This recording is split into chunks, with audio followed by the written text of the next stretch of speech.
আসসালামু আলাইকুম দর্শক বন্ধুরা, 1 2 3 4 দিয়ে আজকে আপনাদের কিছু ছবি অঙ্কন করে দেখাবো। প্রথম থেকে শেষ পর্যন্ত ভিডিওটা দেখতে থাকুন এবং খুব সহজে শিখে নিন কিভাবে 1 থেকে 2 থেকে 3 থেকে সুন্দর সুন্দর দৃশ্য অঙ্কন করা যায়। দেখুন, প্রথমে 1 থেকে একটি কলার গাছ অঙ্কন করব। এর জন্য প্রথমে 1 এর এই পাশে থেকে একটা লাইন টেনে দিয়ে নিচের যে গাছের গুলটি আছে বা গাছটি আছে সেটি অঙ্কন করে নিলাম। এরপরে গাছের উপর থেকে ধরে লাইন টেনে দিয়ে এরকম করে জিগজ্যাগ দিয়ে কলার পাতা এঁকে নিলাম। দেখুন, খুব সহজে এরকম করে হয়ে গেল একটি 1 থেকে কলার গাছ। এরপর 2 থেকে এই পাশ থেকে একটা লাইন টেনে দিয়ে লাভ চিহ্ন বা হার্ট চিহ্ন এঁকে নিলাম।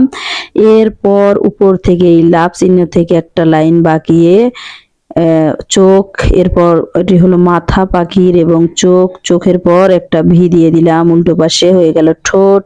এরপর এই পাশ থেকে একটা লাইন এই লাইনের সঙ্গে লাগায় দিলাম, হয়ে গেল ডাল এবং নিচের লেজের অংশ এঁকে নিলাম এরকম করে।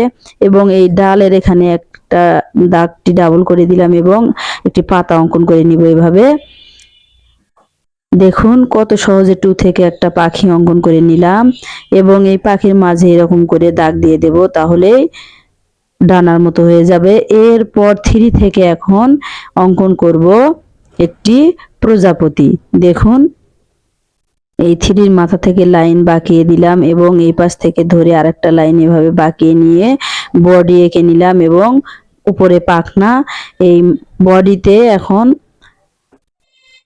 মাথা থেকে ধরে দুটো এন্টিনা এঁকে দিলাম এবং বডিতে পাখনাতে এরকম করে জিগজ্যাগ করে দিয়ে ডিজাইন করে দিলাম।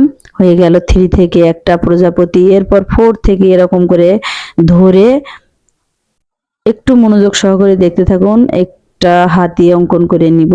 দেখুন কত সহজে সুর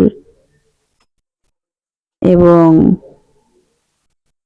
শিং, এরপর হাতির পা এবং হাতির খুর অঙ্কনের পর পিছনের যে পা, সেই পা থেকে আরেকটি খুর এঁকে নিলাম এবং হাতির পিঠে যে সুন্দর একটা বসার জন্য একটা গদি থাকে ওইটা এঁকে নিলাম। এরপর এঁকে দিলাম চোখের পর এরকম সুরে কয়েকটি দাগ টেনে দিব, যেটি আমরা সুরে দেখে থাকি। এরপর পিছনে লেজের অংশ বা লেজ এঁকে নিব। এর সাথে সাথেই 4 থেকে হাতি অঙ্কন করা শেষ এবং 1 2 3 দিয়ে আমার দৃশ্য অঙ্কন করা শেষ। জানি না কেমন লেগেছে, ভালো লাগলে like comment share and subscribe করে পাশে থেকো। ধন্যবাদ সবাইকে।